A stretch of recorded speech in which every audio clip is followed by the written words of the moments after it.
এবার মালদা জেলার মোথাবাড়িতে বহু তৃণমূলের সমর্থক নেতাকর্মীরা পদত্যাগ করে যোগ দিলেন কংগ্রেসে। কংগ্রেসের প্রাক্তন সাংসদ মৌসুমীর বেঞ্জির হাত ধরে ভিডিও ফুটেজটা সরাসরি দেখুন।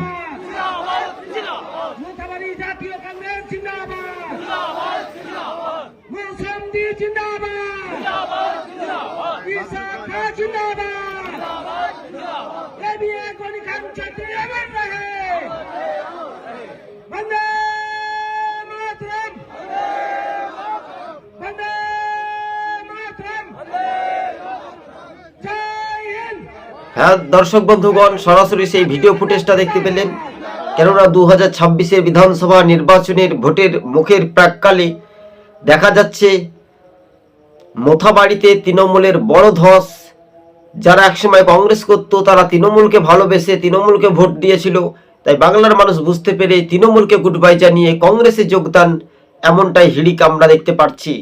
সবুজবঙ্গ নিউজ চ্যানেলটি ভালো লাগলে শেয়ার করে পাশে থাকবেন।